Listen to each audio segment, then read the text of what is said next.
Talagang kaabang-abang itong mga mangyayari base sa mga statement po ng mga kinaukulan. Lalo na po itong combination ni Attorney Abante at Attorney Bokoy.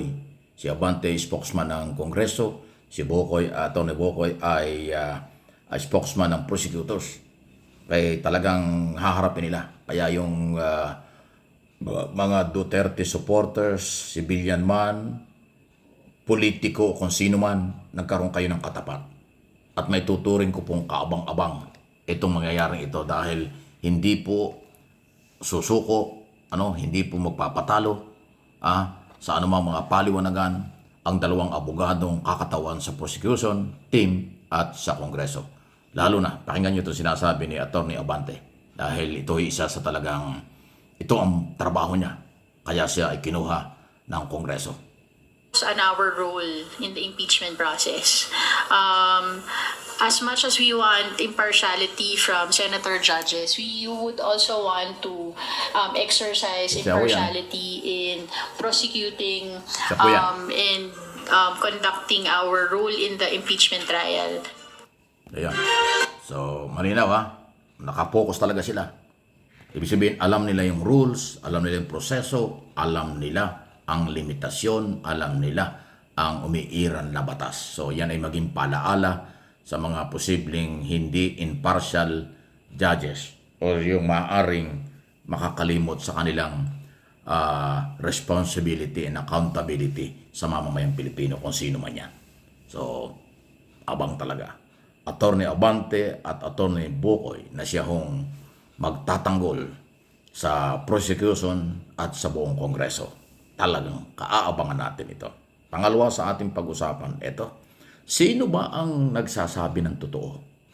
Sino ba ang kapanipaniwala between Justice Secretary Boying Remulla at ang nagtatago na parang wanted na ang dating kasi ayaw umuwi, ayaw magpahuli, Harry Roque, abogado yan.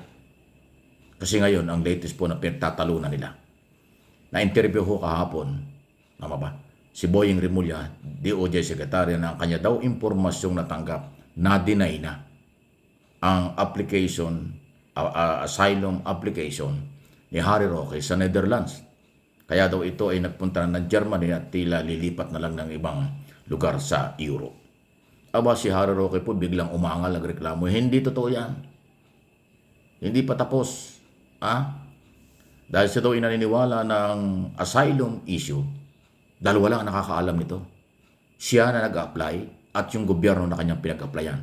Parang hindi siya naniwala na merong asset, merong koneksyon ang Philippine government. Government to government yan eh.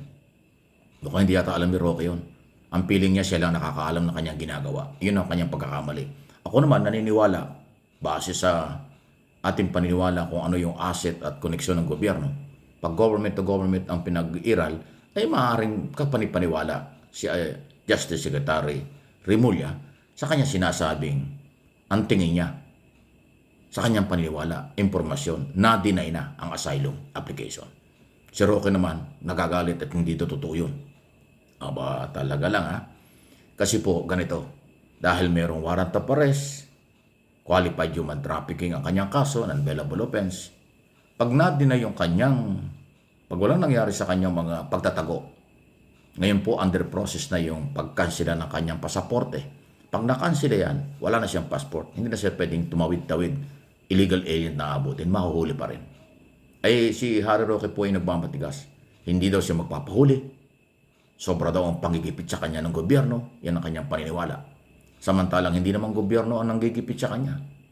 Dahil ang korte ay mayroong arrest warrant na ini-issue. So, under na siya ng korte. Hindi siya under ng Philippine government. Kasi ang korte, gobyerno, pero iba ang trabaho ng judicial kaysa executive department.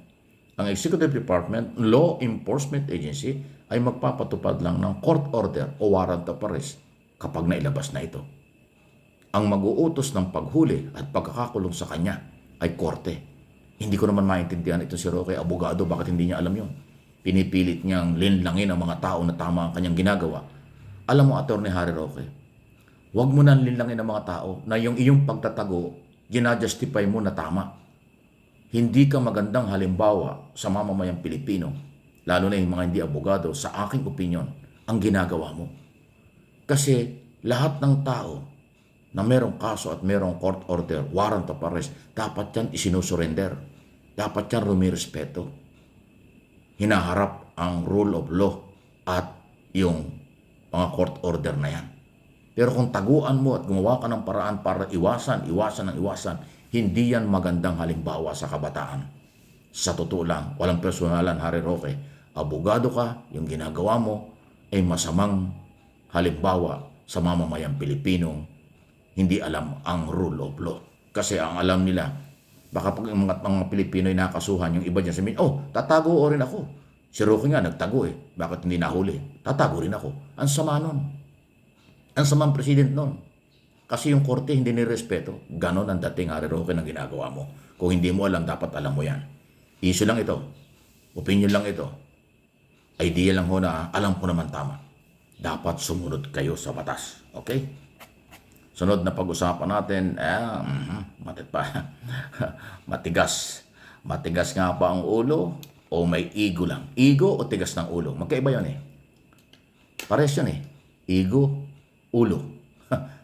Tatlong, isang words lang Matigas yung ulo o yung ego na lang ang umiiral o pride sa Senate President. Ang kanyang paniniwala ay tama ang kanyang ginagawa. Okay? Na para bang ang dating na kanyang mga paliwanag, yung iba ay wala ng karapatan sa ilalim ng saligang batas. Ayan Kaya nga tingin ko, ego, pa-pride na lang. Pero sa totoo lang, ay hindi magandang president, hindi magandang halimbawa na naman.